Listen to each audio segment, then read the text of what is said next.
안녕하십니까 여러분. 성우투자머니케 뉴스 공략주 체크 앤 스터디 진행하도록 하겠습니다. 시장 장세는 미 국채 시장 불안으로 인해서 계속해서 방향성이 정해지지 않고 눈치 보는 장세다라고 볼 수가 있겠습니다. 뭐 그것 말고도 여러 가지 불안 증세는 당연히 있겠죠. 중동 문제도 좀 있고요. 자, 그런데 저는 미국 국채 문제는 우리가 크게 신경 쓸 문제는 아니다. 미 국채 문제 때문에 조정을 많이 받게 되면 그것은 우리가 공략 포인트로 잡아야 된다. 이런 말씀을 드리고 있습니다. 그런 점들 좀 생각해 보셔야 되고요. 자, 그러나 9월 10일까지 가는 과정 속에서는 우리가 어떤 종목을 투자했을 때 빠르게 뭐 상승을 하거나 그러면 그때는 빠르게 차익 실현하는 쪽으로 생각하면서 트레이딩 포인트로 잡아가시는 것들도 당연하지 않나 또 이렇게 생각이 들고 있습니다. 9월 10일까지는 딱히 방향성을 갖다 확실하게 잡고 갈 가능성은 별로 없습니다. 또 뭐 FOMC 관련된 부분도 조금 남아 있고요. 여러 가지 내용들이 조금 복잡한 문제들이 있습니다. 실제로 그래서 제가 계속 지난주부터 이야기 드리고 있는 내용들 같은 경우는 외국의 선물 포지션이 자 8월과 9월이 어떻게 비슷하게 떨어지는가 이 저점 부분이 상당히 좀 중요하다 이렇게 강조드리고 있습니다. 그 부분은 2부에서 좀 더 적극적으로 설명 한번 드려보도록 할 거고요. 지금은 뭐 어쨌든 적극적으로 어떻게 올라오는 종목에 대해서는 또 차익 실현하면서 계속 선순환 유지해 가는 것이 중요하다 이렇게 말씀드리도록 하겠고요. 오늘 공략주 체크 앤 스터디 아니 그렇죠. 이번 주부터 계속해서 제가 실적이 좋은 것들 이런 것들 추려서 여러분들에게 이야기를 드릴 겁니다. 자, 그런데 그 당장 공략을 해야 되냐라고 생각하면 그렇지는 않지 않겠습니까? 제가 앞서 이야기 드린 것처럼 시장이 지금 저점 확인을 하고 있는 그런 구간이다라고 생각을 해보면 자, 실적이 좋은 종목들 이런 것들 특히 이제 반도체에 관련된 부분에서 실적이 좋은 것들 또 수주잔고가 많은 것들 또 뭐 흑자 전환이 나타날 것들 이런 것들을 우리가 잘 또 정리해 두고 있다가 적정한 저점이 발생이 되면 그때부터 또 적극적으로 또 공략을 해 나가야 되는 그런 전략이 필요한 투자 시나리오라 이렇게 생각을 하시면서 시장 바라봐 주시면 좋겠다라고 말씀드리도록 하겠습니다. 자, 오늘도 도움되셨다 생각하면 좋아요, 하이프 부탁드리도록 하고요. 자, 오늘 제가 녹화 들어오기 전에 사실은 그렇죠. 8시 45분에 여러분들에게 제가 포스코 퓨처엠에 대해서 매수 의견을 드렸었는데 바로 개장하자마자 주가가 10% 이상 상승을 했습니다. 자, 아주 잘했다고 저는 생각을 하고요. 이처럼 이렇게 주가가 뻥 치고 올라오잖아요. 물론 저는 중장기적으로 동종목이 25만 원 이 정도까지 갈 거라고 저는 생각을 하고 있습니다. 근데 당장 갈 거냐? 아니, 그렇지는 않아요. 동사의 실적이나 내용들은 분명한 건 4분기가 중요한 거거든요. 실제로 그래서 제가 여러분들에게 이야기 드리는데 내년도가 상당히 2차전지 분야에서는 좋다. 특히 LFP 관련된 부분하고 ESS 관련된 부분, 전고체 관련된 부분 이런 것들에 대해서 많은 관심을 좀 가져야 된다. 자, 포스코 퓨처엠하고 LNF는 LFP 배터리 관련된 부분에서 양극재를 공급하고 있는 그런 우리나라의 회사다라고 생각하시면 좋겠어요. 그간 이제 LFP 관련된 부분에서 노력을 많이 한 거다 이렇게 볼 수가 있겠습니다. 물론 오늘 여러분들 어떤 분들이 매수를 하셔서 또 수익을 내신 분도 계실 거고 또 매수를 또 주저주저 하다가 매수 못 하신 분도 분명히 있을 것으로 생각을 하고 있습니다. 어쨌든 뭐 저는 의견을 드리고 또 제가 말씀드린 전략대로 움직이면 바로 그렇게 대응해 가는 것이 중요하다라고 좀 생각이 들고 있습니다. 일단 제가 보고 있는 관점은 사실은 저 자리가 여러분들이 좀 체크해 보셔야 되는 것은 수렴하는 자리라서 제가 차익 실현을 좀 했어요. 치고 올라오면 해야겠죠. 이렇게 보면 수렴하는 자리에서 여기서 치고 올라온다라고 하면 바로 돌파하냐라고 생각해 보면 저는 그렇게 보지는 않고 있습니다. 설사 뭐 이거 놓친다 하더라도 다른 것들도 우리가 체크해서 또 공략을 할 수 있는 것들은 많이 있어요. 그래서 항상 나는 이 종목밖에 없냐라고 생각 그렇지는 않으니까 우리가 30분 만에 또 10% 이상 수익을 냈다라고 생각해 보면 잘했다라고 생각하고 진행하도록 하겠습니다. 그래서 어쨌든 2026년대 170번째 8월 17번째까지 진행을 했고요.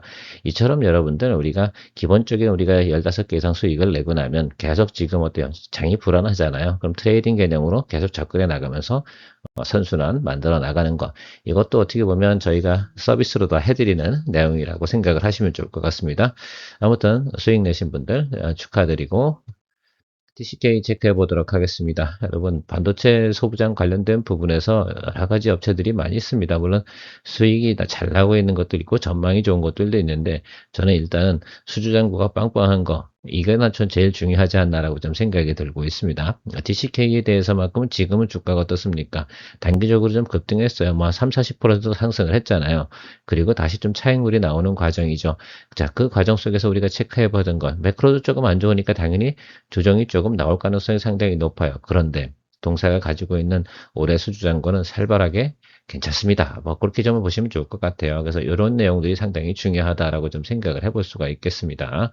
그 지난해 대비해서는 상당히 지금 아주 호황이다라고 좀 생각을 해볼 수가 있겠습니다. 제가 여기다 다 대부분 체크해 놨잖아요. 색깔 있는 부분만 열심히 보시면 좋겠습니다. 자, 그래서 여러분들 지금 솔리드 SIC 이 부분에 대해서 6월 말 수주 잔고가 이 정도예요. 수주 잔고가 이 정도면 어떻게 돼요? 실적 부분은 예약이 되어져 있는 부분 아니겠습니까? 그러면 나머지 부분은 어떤 것들일까? 예, 바로 수급 현황에 따라서 주가가 더 올라갈까, 뭐, 아니면 뭐, 얼마까지 갈까, 이 부분에 대해서 체크해 봐야 되는데, 이 종목은 그렇으면 지금 조정을 받는다라고 생각하면 조정 시 매수 의견으로 보는 것이 당연히 맞지 않나라고 좀 생각을 하고 있고요. 공장 가동률이 96% 정도 되면요, 뭐, 90% 넘어가면 무조건 실적이 좋은 거예요. 제조업 같은 경우 90%가 상당히 중요한 80%죠 사실은 80%에서 그 윗단으로 올라갈 때는 수익이 싹 늘어나는 구간이고요 80% 이하로 떨어지면 적자가 나요. 이런 것들 좀 생각을 하시면서 뭐 아주 뭐 확실한 건 아닌데 보통 제너럴하긴 그렇게 보시면 되겠다라고 생각하시면 좋겠습니다. 사실 그래서 주식을 거래할 때는 가동률이 90% 이상 나가는 것들 같은 경우는 보통 조정이 들어올 때 거래를 해주시면 상당히 좋다라고 말씀드리도록 하겠습니다. 실적 가이던스 부분, 저는 이 부분만 보시면 된다라고 좀 생각을 들고 있어요. 그래서 어쨌든 지금 4쿼터까지 가는 과정에서 실적이 상당히 크게 개선된다라는 부분들 여러분 체크해 보실 수가 있겠어요. 저 숫자만 보세요, 여기. 예, 그죠? 숫자가 2분기 대비해서 어떻습니까? 올라가는 스피드가 상당히 괜찮잖아요. 그래서 이게 6개월 만에 앞으로 올라가야 될 주가. 리드 타임 있잖아요. 항상 그 수주 잔고 받고서 앞으로 주가가 올라갈 수 있는 거, 실적이 올라갈 수 있는 거. 근데 이걸 안 봐주면 어떻게 되겠어요? 그렇죠. 자, 그래서 우리가 확인한 바는 있어요. 이미 전 고점을 한번 찍어준 적이 있잖아요. 저는 그 고점을 향해서 분명히 갈 것으로 생각을 하고 있습니다. 자, 그런데 지금 같은 경우는 우리가 9월달 같은 경우는 장이 항상 안 좋잖아요. 그 9월달 같은 경우에 제가 볼 땐 여러분들께서는 좋은 타임에 공략을 할 준비를 하고 계시는 것이 상당히 중요하지 않나라고 생각이 들고 있습니다. 영업이익률도 상당히 좋으니까 밸류에이션 부분도 어떻습니까? 충분히 우리가 계산해 볼 수 있는 내용을 가지고 있다라고 볼 수가 있겠습니다. 이 정도면 PER 보통 25, 24까지는 충분히 줄 수 있겠습니까? 예, 그렇죠. 그렇게 좀 생각을 해보시면 좋을 것 같습니다. 그래서 그런 부분까지 다 고려를 해본다고 하면 제 계산상으로는 전고점까지는 충분히 갈 수 있는 내용 가지고 있어요. 자, 그러면 그런 사이 속에서 뭐 합니까? 우리는 플레이를 좀 해나갈 생각을 가지고 계시면 좋지 않을까라고 생각을 하고 있습니다. 자, 밸류에이션 부분도 낮아진 상태에서 우리가 이제 쉽게 말하면 EPS가 증가한다라고 한다 그러면 PER 곱하기 EPS 하시면 목표 주가 뭐 이렇게 생각을 하시면 되지 않겠습니까? 그래서 그런 쪽 개념으로 좀 생각을 해요. 그런데 주식을 거래하는 관점에서는 조금 다른 부분은 제가 있는 거 설명 한번 드려보도록 하겠습니다. 주식을 거래함에 있어서 항상 어떻게 돼요? 움직임, 구배, 뭐 이렇게 표현을 하잖아요. 그것들에 대해서 우리가 해석을 좀 해야 돼요. 어쨌든 우리가 최근에 보면 조정을 크게 봐요. 여기가 원래는 지지선 라인이었는데 여기서 매크로 아크가 더 터졌잖아요. 그 내려온 보면서 V컷으로 올라왔습니다. 자, 그러면 여기서부터 어떻게 돼요? 매물 저항대가 당연히 있는 거 아니에요. 본전의식 당연히 나오겠죠. 그리고 20일 이동평균선이 이렇게 선회하고 있는 거예요. 이렇게. 그럼 이 수렴하는 자리가 있지 않겠습니까?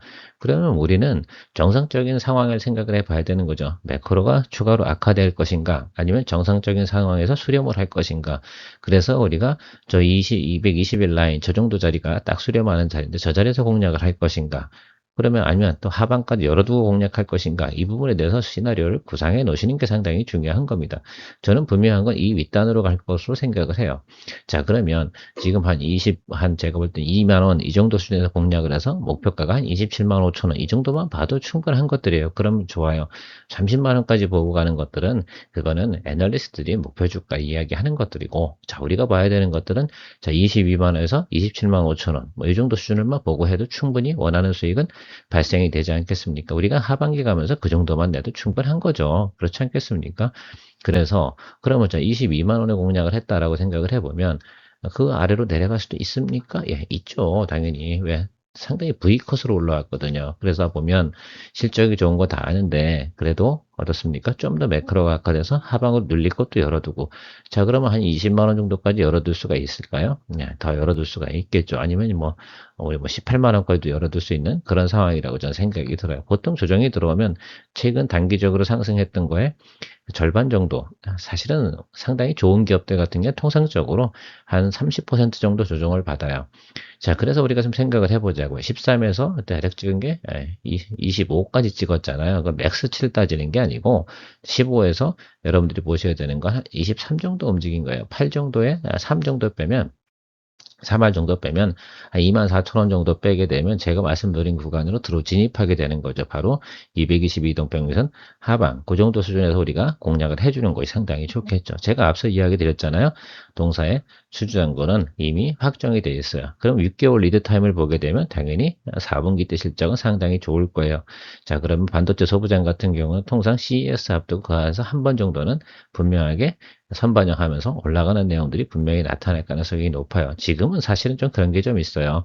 여러 가지 상황에서 보면 미국장도 9월 달은 상당히 힘들어요. 여러 가지 지표나 내용도 아우 정말 복잡하죠. 정치적으로나 예 그렇죠. 특히 미 국채가 불안하기 시작을 하잖아요. 그러면 그 순간에는 투심이 상당히 어떻게 흔들리는 거죠. 왜냐하면 채권 포지션을 잡기가 상당히 어렵거든요. 자 그래서 여러분들께서 그 부분을 생각하면서 우리가 채권 시장이 안정이 되잖아요.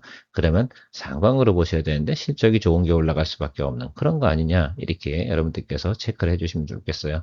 그런 면에서 TCK 좀 체크해 주시면 좋을 것 같고요. 여러분 제가 T로 시작되는 게 또 하나 있어요. 그래서 TSE도 상당히 좋습니다. 지금 TSE 같은 경우는 상당히 높은 점에 있잖아요. 그래서 그런 것들은 조금 더 이제 조정을 받을 때 공략을 해야 되는 거고 좀 더 우리가 스테이블하게 공략할 수 있는 종목이다라고 생각하고 수주잔고 계산해 보면 요즘 TCK가 제 눈안에는 상당히 들어오고 있다라고 생각을 해보시면 좋을 것 같습니다.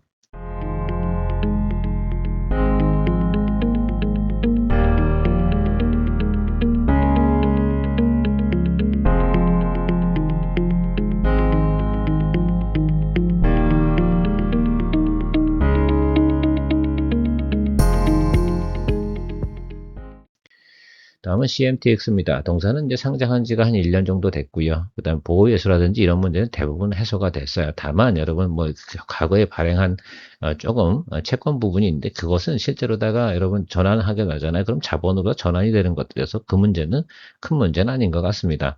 그리고 전체적으로 보면 여러분 지금 나오는 실적이나 내용들 같은 경우 상당히 예상치와 부합을 해서 다 가고 있어요. 다만 뭐 하고 있어요? 주가만 계속 하락을 하고 있다라고 좀 생각을 해볼 수가 있겠습니다. 그래서 여러분들이 동사 같은 경우는 바라볼 때는 제가 생각할 때는 너무 걱정할 우려는 없다. 그래서 매크로 개선 시점만 우리가 생각하시면 좋겠고 아직 시장에서 동종목에 대해서 많은 예를 들면 그 뭐라 그럴까요? 인기도라고 해야 되나? 인지도라고 해야 되나요? 그런 게 높지 않은 상태다라고 좀 생각을 해보시겠습니다. 어쨌든 요즘 최근에 보면 이 실리콘 파츠 이쪽 부분에서 계속해서 어떻습니까? 성장해 나가는 것은 분명히 맞아요. 그래서 여러분들께서 이 부분도 좀 생각해 보셔야 되고 동사 같은 경우는 삼성전자 그렇죠 이렇게 그다음에 TSMC에 상당히 공급을 잘하고 있고요. 제가 볼 땐 펩 쪽 있잖아요. 펩 쪽이 좀 성장을 하잖아요. 그러면 동사 같은 경우는 좀 더 관심을 받을 것이다 라고 좀 생각을 하고 있습니다. 자 그래서 영업이익률이나 이런 것도 좀 생각해 보면 14, 뭐 15, 15% 나오잖아요. 그러면 우리가 시장의 어떤 가치를 떠나서 그냥 기본적으로 우리가 기본 받는 밸류에이션 그러면 14, 15 정도 볼 수 있는데 현재 지금 어떻게 보면 포워드로 보잖아요. 한 PER이 한 12 정도 수준에 있는 거예요. 그러니까 지금부터 업사이드로 올라갈 수 있는 부분이 분명히 있는 것으로 생각해 주시면 좋겠고 반도체 소부장에 대해서 시장 컨센서스만큼 만약에 밸류에이션을 받는다라고 좀 생각을 해보면 좀 더 높게 볼 수가 있겠죠. 뭐 맥스치는 한 18까지 볼 수 있지 않을까라고 생각이 드는데 그러면 12에서 18 정도 스펙이면 우리가 충분히 중간에 사이에서 20% 정도의 수익성은 체크해 볼 수 있는 종목이다라고 저는 이야기 드리고 싶고요. 전반적으로 보면 저는 그렇게 생각을 하고 있습니다. 뭐 실적 표가 이렇게 나와 있는 것만 여러분들이 보시면 좋을 것 같아요. 올해 이렇게 움직이고 있잖아요, 이게. 그래서 여러분들이 보셔야 되는 것들은 지금 진도 나가는 것들이 꽤 괜찮게 움직이고 있다라고 좀 생각이 들어요. 지난해 대비해서 어떻습니까? 상당히 어떻습니까? 성장폭이 크게 늘어나고 있는 것들이죠. 그런 면에서 생각을 해보면 우리가 충분히 지금 같은 호황기에는 이 종목 같은 경우도 우리가 체크해 볼 만하다라고 생각을 할 수가 있겠습니다. 자, 3쿼터에는 영업이익률이 22.8%이 정도 수준까지 가는 걸로 나오고 있어요. 자, 그러면 지금은 한 15% 정도에서 영업이익률이 한 22%로 올라간다라고 생각해 보면 이 정도 퍼센트만큼 어떻게 돼요? 주가의 리바운딩 가능성을 생각해 볼 수가 있겠습니다. 그럼 이게 몇 퍼센트 정도 돼요? 그렇죠. 대략 보면 30% 정도 업사이드가 남아있다. 이렇게 저는 생각을 하고 있습니다. 전체적으로 보면 밸류에이션 낮은 거고요. 그 RCPS 관련된 부분이 있어요. 과거에 상장하기 전에 발행한 채권이라고 생각하시면 좋겠는데 이것은 주식으로 전환이 되게 되면 뭐 대부분 문제가 해소가 되는 부분이다. 그래서 큰 문제는 없습니다. 자, 그런데 주가는 계속해서 하락을 하죠. 예, 그죠. 이거는 근데 이 구간에서 하락한 거는 뭐 얘만 하락한 건 아니잖아요. 다만 얘가 인기가 없다 보니까 중간 이렇게 올라갔다 이렇게 내려가는 게 없었어서 뭐 상당히 많이 내려간 것처럼 보이지만 아니 뭐 2차 전지는 안 그랬어요. 다른 건 안 그랬습니까? 그리고 이 종목 같은 경우는 저는 이것만 좀 말씀드리도록 할게요. 상장한 지 1년밖에 되지 않았기 때문에 여러분 생각해 보시면 여기 이 구간이 상당히 중요한 것이다라고 생각이 들어요. 이 아래쪽이 없어요. 그렇지 않겠습니까? 그렇죠. 그래서 저는 항상 이런 구간이 들어왔을 때, 이런 종목들은 의식적으로도 한 번 정도는 반등이 온다. 그럼 이 빈 공간을 우리가 생각을 해봐야 된다라고 좀 생각을 하는데, 이 빈 공간에서 지금 나타나는 가이던스는 뭐예요? 15에서 영업이익 22%야. 우리 요거만 가지고 플레이 해보자라고 좀 생각을 해보면, 저는 한 10만 원 정도까지 볼 수 있다라고 생각이 들어요. 요 갭 정도만 우리가 보고 기술적으로 접근해 나가면서 공략을 해볼 수가 있겠습니다. 하반기 가이던스가 좋은데 뭐 그래서 그죠 우리가 지금 상황에서 조금 안 좋을 때 공략을 해보는 그런 생각을 해주시면 좋을 것 같고요. 인텍플러스 최근에 보면 주가가 상당히 급등했다가 또 어떻게 돼요? 상당히 또 조정을 많이 받고 있는 전 종목이라고 생각을 하고 있습니다. 글쎄요, 최근에 보면 여러분들 이 생각만 하시면 좋을 것 같아요. 인텍플러스 왜 올라? 라고 생각해 보면 그냥 이 생각만 하자고요. 지금 최근에 보면 후공정라는 부분이 상당히 특히 패키지 부분이 있지 않겠습니까? 뭐 대덕전자라든지 뭐 심텍이라든지 뭐 이렇게 삼성전기, FC-BGA 뭐 이런 것들 막 진행이 되고 있잖아요. 그거 어떻게 돼요? 그들이 계속해서 실적이 잘 나오잖아요. 그럼 얘는 어떠겠어요? 그거를 계속 검사를 해내가지고 여기 지금 디스플레이나 뭐 지금 2차 전지 외관 검사 이거는 지금 이제 글쎄요. 나중에 이제 사실 2차 전지 분야가 좀 성장을 하게 되면 뭐 그런 건 좀 관심을 받을 수 있긴 하겠지만 과거에는 또 이 2차 전지 관련된 종목으로 또 움직였던 적이 있었어요. 자, 그런데 지금 같은 경우는 요걸로 좀 보시면 좋을 것 같아요. 반도체 외관 검사. 그래서 수주정국가 꽤 괜찮은 게 있지 않습니까? 특히 이제 후공정단에 있는 부분, 그 OSAT 기업들 있지 않겠습니까? 그래서 그런 기업들이 잘 나가고 가잖아요. 계속 우리 공정 증설을 계속 하잖아요. 여러분 그것만 보시면 좋을 것 같아요. 그렇다 그러면 얘가 리드 타임 같은 경우는 제가 보는 통상적으로 그 업체들보다 3개월, 6개월 정도 뒷단에 따라붙는 경우가 많이 있겠습니다. 자, 그래서 지금 저희가 추정하건대 보통 지금 가이던스는 12월인가? 뭐 4월, 12월이라고 보면 그렇죠. 4분기라고 봐야 되겠죠. 예. 4분기 정도의 흑자 전환에 충분히 가능한 그런 기업으로 생각하시면 좋겠습니다. 지금 현재 적자예요. 왜냐하면 그동안은 디스플레이나 2차 전지 분야가 비리비리 했잖아. 그러니까 이건 별로 아니란 말이야. 근데 최근에 보면 어쨌든 심택이나 대덕전자가 주가가 상승한 게 여러분 오래된 것 같지 않죠? 그렇죠? 예, 잘 기억해 보세요. 얼마 되지 않았어요. 6개월도 채 되지 않았단 말입니다. 자, 그러면 얘네들이 6개월 정도 리드 타임 뒤로 밀리는 경우가 있으니까 우리가 그걸 생각해 보면 4분기 정도쯤엔 괜찮겠구나라는 것들을 시장에서는 예측을 하고 있다라고 생각을 하고요. 상당히 폭발적으로 성장을 하고 있다라고 예상을 하고 있는 것들이 상당히 중요하다라고 좀 생각을 하고 있습니다. 바로 요금죠. 예. 그죠? 그래서 이 부분에 대해서만 우리가 체크해 보면 좋겠는데 잔고가 상당히 크게 늘어났다는 거에 대해서 여러분 시그널이 이미 들어와 있어요. 세상에서 지금 많은 글쎄요, 그래 뉴스가 통해서 대부분 알고 계신 분들 많이 있을 텐데 지난번에 공략했던 분들이 사실 조금 오버하게 좀 일찍 서둘러서 한 것들이고요. 우리가 뉴스에 투자하는 방법이 있고 실적을 가지고 투자하는 방법이 여러 가지가 좀 있다라고 저는 생각을 하고 있는데 우리는 보통 뉴스로 다 움직이는 거 확인해 보면 시장에서 인지는 했구나라는 것들이고 그 다음에 차익 들어오고 나면 그 다음에 뭐 합니까? 실적으로 올라가는 것에서 우리가 포인트를 잡고 가는 것들이 훨씬 더 좋겠다 이렇게 말씀드리도록 하겠습니다. 자, 그런 면에서 여러분들 앞으로 얼마나 올라갈 거냐라고 생각해 보면 요거만 좀 보시면 좋을 것 같아요. 아시겠죠? 그래서 이렇게 크게 늘어난다. 그래서 3분기가 여기고 4분기가 여기고 지금 현재 2분기까지는 적자다. 이렇게 보시면 좋을 것 같아요. 그런데 2분기에서 지금 4분기 가는 과정이 있잖아요. 여기서 나오는 숫자는 아우 상당히 놀랍죠. 그래서 성장률로 보면 이 쿼터 대비해서 거의 뭐 그죠? 300% 이상 성장하는 그런 내용들을 보이고 있습니다. 그러면 이게 보통 주가가 움직일 때는 흑자전환 이런 것들이 보면 턴어라운드 시그널 같이 보여서 쫙 한번 치고 올라가는 그런 내용들을 우리가 체크해 볼 수 있다라고 좀 생각을 해볼 수가 있겠습니다. 앞에서도 말씀드렸지만 이런 업체들 있잖아요. 지금 이런 업체들이 어떻습니까? 지금 잘 나가고 있다. 저희도 그러니까 대덕전자 투자하고 심택 투자하고 막 이렇게 진행하고 있잖아요. 그래서 수익도 내고 그러지 않겠습니까? 그 부분들을 생각을 해보시면 좋겠어요. 저는 지금 대부분 보면 지금 패키지 업체들이 증설을 많이 진행을 하잖아요. 거기에 또 방점을 찍고 있어요. 걔네들이 증설하는 과정 속에선 얘네들이 앞으로 나쁠 만한 이유는 당분간 없다. 적어도 2027년까지는 괜찮다라고 저는 생각을 하고 있습니다. 자, 그래요. 그러면서 우리가 좀 바라보도록 합시다. 자, 그러면 여기 올라간 부분들이 좀 뉴스로 좀 확대돼서 올라간 거예요. 여기서 뭐 다 올라간 거잖아요. 뭐 대덕이고 뭐 다 올라간 가지고서 그저 올라갔으니까. 자, 이게 접어치고. 자, 그러면 지금 우리가 봐야 되는 것들은 결론은 저는 이렇게 보고 있어요. 패키지 관련된 업체들이 주가가 움직일 때 얘도 동반해서 같이 움직일 가능성이 상당히 높죠. 다만 여러분 이 종목은 스몰캡입니다. 뭐 대덕전자처럼 비중 빵빵 이렇게 가야 되는 것들은 아니니까 생각을 해보셔야 되고 낙폭도 상당히 클 거예요. 자, 그럼 매크로한 점은 이 종목은 주저앉습니까? 주저앉죠. 당연히. 지금은 어때요? 2분기 실적 발표 지금 나올 때 아니야. 적자잖아. 네, 그래서 조금 보고 있다가 여기 아래쪽에 여기 21일평 여기 있잖아. 얘는 요 아래쪽에서 잡아줘야 돼요. 여기서. 그죠? 그거 생각해 주시면 좋겠습니다. 그래서 요건 조금 모니터링 하다가 제가 기회가 된다라고 생각하면 여러분들에게 이야기 드릴 거고요. 여러분들은 인지만 해 두시면 되겠다라고 생각을 하고 오늘 마무리하도록 하겠습니다.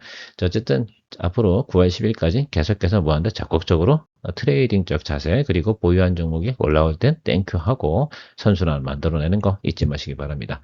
기아만이었습니다. 좋은 하루 보내십시오. 혼자 주식 투자하시면서 종목 관리와 새로운 종목 발굴 힘드셨죠?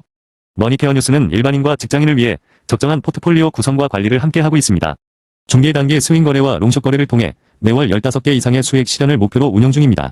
케어맨 클럽 회원이 되시면 프리마켓부터 장 마감까지 실시간 브리핑을 통해 변화가 많은 증시에서 적절한 투자 시나리오 대응으로 성공적인 투자 생활을 만들어 보실 수 있습니다.